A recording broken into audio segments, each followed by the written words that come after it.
Hi, everybody. My name is Kevin Keegan. I'm the general manager of oncology at Illumina, and we're at the Illumina Genomics Forum. I'm joined by two special guests today.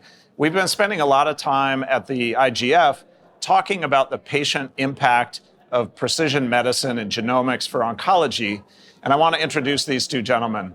Rob Newson is a former Navy SEAL, recently the vice president of vision and strategy of the Philadelphia 76ers, and also a prostate cancer survivor. Hi, I'm Rob Newson, a 30-year Navy SEAL. I retired in 2018. I was diagnosed with prostate cancer in 2017 and spent a year with surgery, radiation, chemotherapy, and then full recovery with negligible PSA for the last 5 years. So that's great. Thanks, Rob. Brian? Yes. Keyword? Brian McCloskey. I am the co-founder of the Prostate Cancer Lab. I am a 25-year marketing exec in the IT space, most recently with the largest healthcare staffing firm.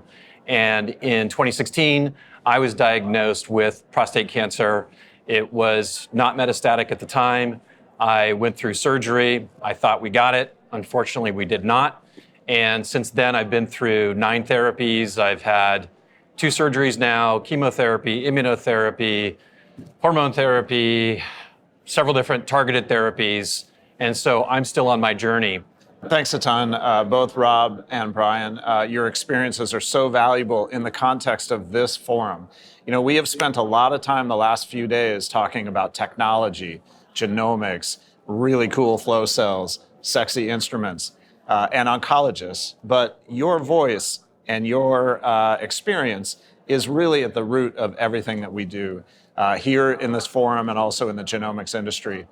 Rob, first of all, thank you for your service. Incredible what you've done and what you've done for this country. Can you talk about how that process has evolved for you?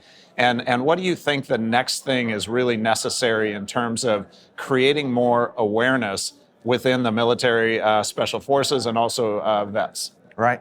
So I started with just trying to, I had friends at the Special Operations Command in Tampa, Florida, the headquarters of all special operations, and I started pinging them on, hey, what's going on? What's going on? I reached out to about 40 or so SOF, Special Operations Veterans Support Organizations, and tried to see what they were doing.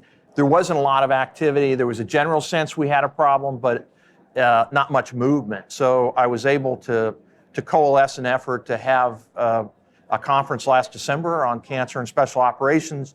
So part of this is solid research that shows that we have a problem. We have a lot of anecdotal data and information that indicates that there's a huge problem, but a lot of people are waiting to see the research. And so Hunter 7 is a great, outstanding foundation nonprofit that is doing some cancer research focused on the military. The pillars that we think are very important are testing, early screening and testing, and people knowing their toxic exposures, letting their care providers know what those are, and insisting to get screened for cancer. You know, Brian, when we think about, for a diagnosed patient, you both experienced pretty crazy experiences in terms of treatment and the ebbs and flows of that disease. Can you talk about, like, once you're in the realm of being a patient, like how does that play out? It's a great question. So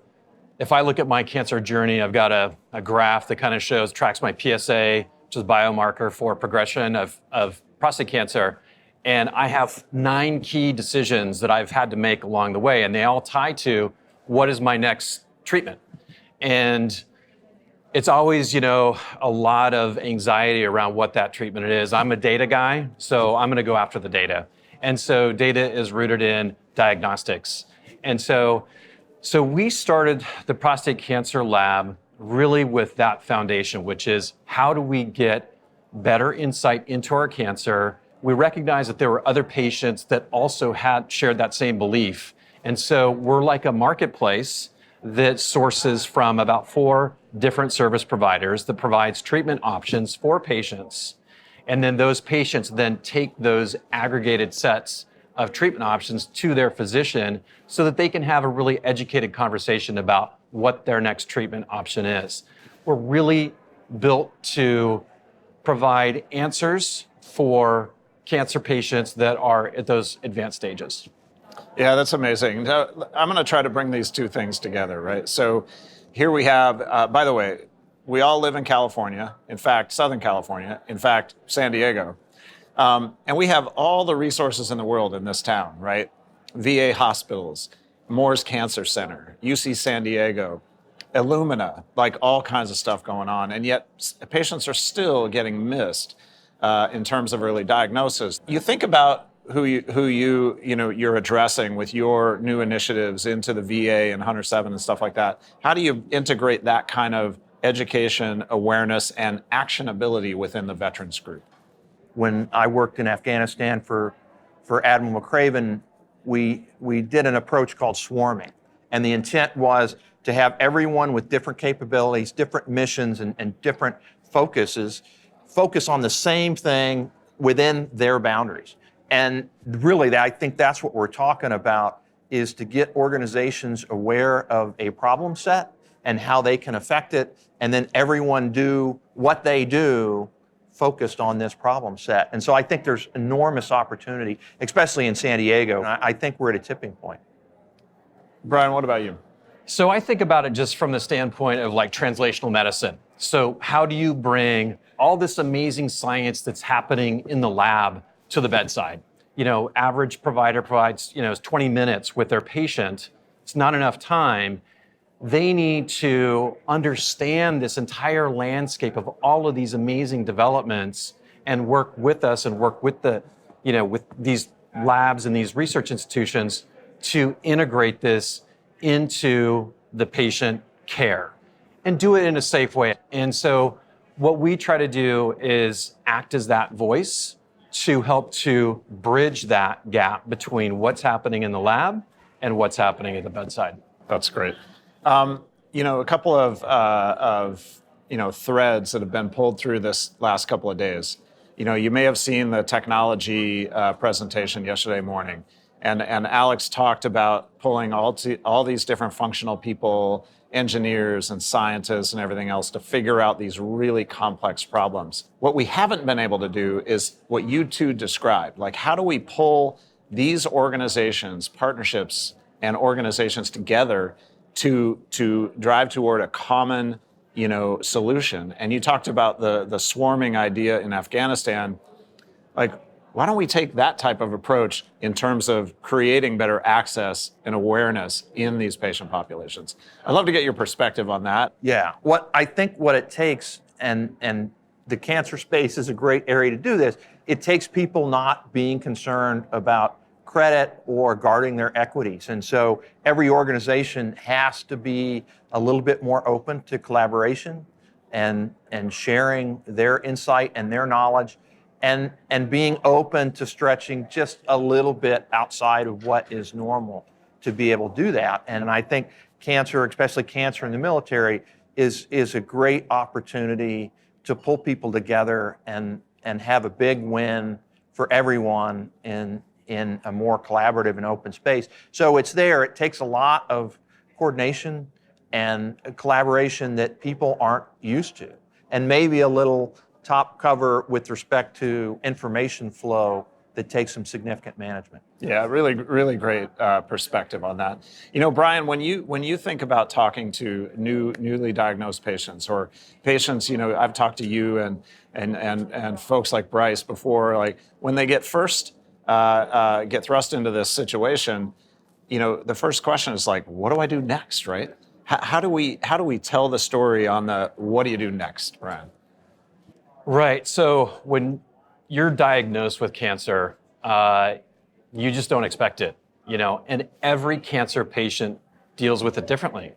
So for me, I was an exec, I focused all of my time on solving problems. This became yet another problem for me to solve where I had absolutely no knowledge of this space.